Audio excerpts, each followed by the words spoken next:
I gotta go. To a doctor, anything. No! No! God damn it!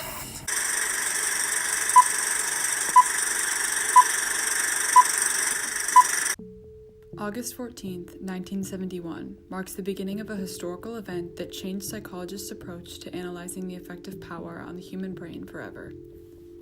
Philip Zimbardo, head of the psychology department at Stanford University, initiated an experiment set out to identify the various processes that motivate either aggressive or submissive behavior within total institutions, such as prisons. Zimbardo released an advertisement in the local paper promising $15 per day to those who agreed to participate in a psychological study of prison life, and was later officially named the Stanford Prison Experiment.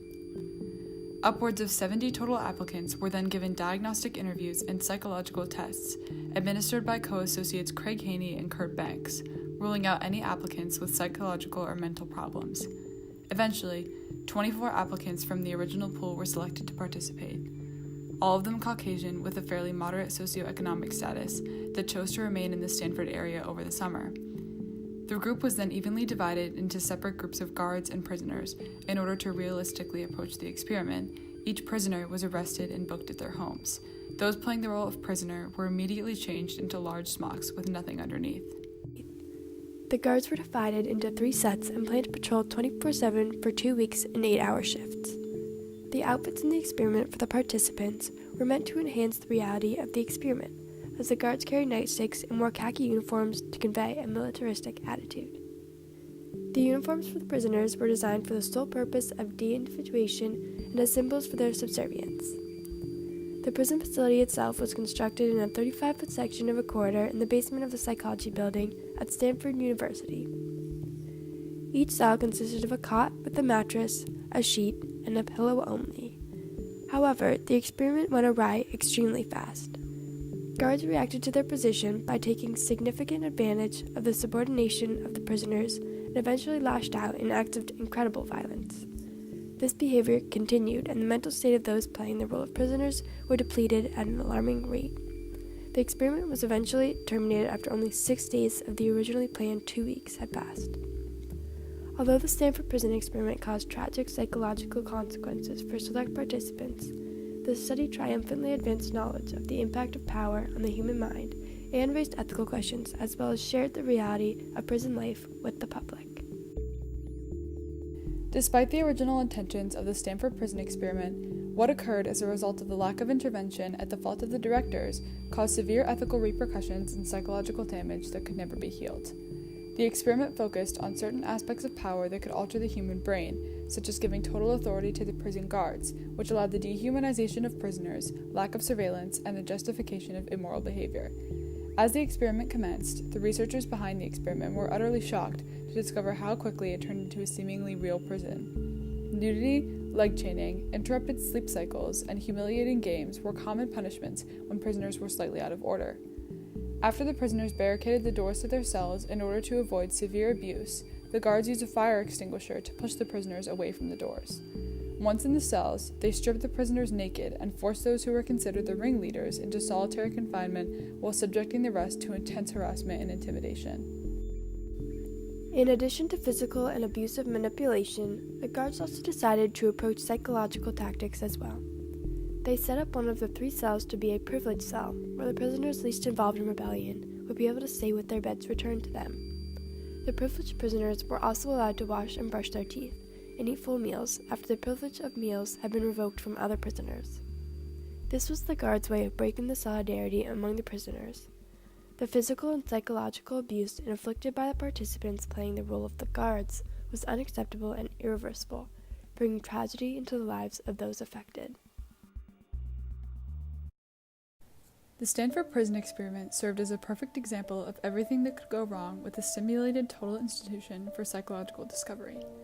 Many people refer to the prison experiment as a convincing demonstration of the pathological impact of a prison-like environment on the human brain in social legal actions. In ways such as these, the experiment serves as a positive reference point for a wide range of endeavors. In addition, the experiment forced modern-day prisons into public awareness and made them aware of what changes could possibly be made for prison reform. This public exposition for modern-day prisons from an event that occurred nearly 5 decades ago proves the significance of the results of the Stanford prison experiment and what it revealed about total institutional situations. Finally, Zimbardo himself stated the importance of the ethics of intervention in situational experiments like these, as he understands to a full extent that he should have intervened as soon as the experiment began to go awry. The findings of the research following the Stanford prison experiment are still being given away to the public, in forms such as therapies, remedial practices, and selection procedures. The Stanford prison experiment was triumphant in the sense that it served as a reference point not only for ethical intervention, but also for exposing modern-day prisons in a different light and raising general ethicality questions for future situational experiences. After the experiment began, ideas on what was morally right and wrong were completely disregarded by the guards. The research derived from this observation recognized how good people can be transformed into perpetrators of evil. Zimbardo still acknowledges how the Stanford prison experiment was successful in exposing the power of social and institutional forces that cause ordinary people to participate in inhumane activities. As the guards transformed into power-hungry menaces, the prisoners were forced to adapt to this imprisonment by blindly submitting to all orders.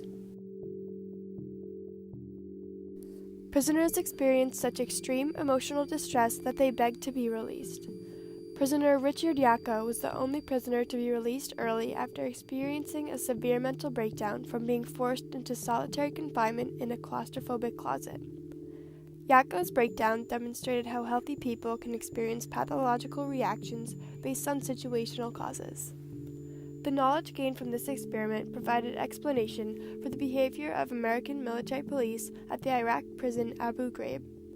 Abu Ghraib was one of the most torturous prisons in history, as an estimation of 50,000 men and women were forced to live in inhumane conditions, suffered severe abuse, and were even slaughtered.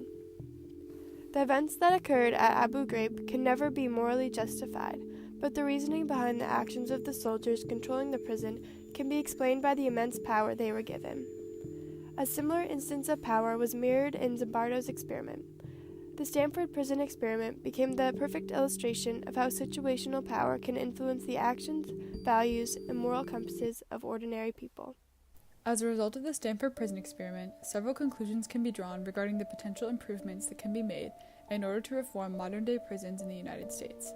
The experiment serves as a guide for the do's and don'ts in terms of institutionalization and the effects it has on both sides of the experience. In addition, this study examines what conditions have the potential to exacerbate unrest when men are in close contact for a certain period of time. Similar research is being used to increase the Navy's capability to eliminate conditions that develop counterproductive conflict. Zimbardo even stated himself, "By recognizing the situational determinants of behavior, we can move to a more productive public health model of prevention and intervention and away from the individualistic medical and religious sin model that has never worked since its inception during the Inquisition." The experiment was a significant portion of United States history, as it exposed several different aspects of human psychology and the effects that situational forces have on the human brain. The ethics of intervention in situational experiments were also brought to the attention of the American public. Zimbardo concluded, "This research represents one of the most extreme experimental demonstrations of the power of situational determinants in both shaping behavior and predominating over personality, attitudes, and individual values."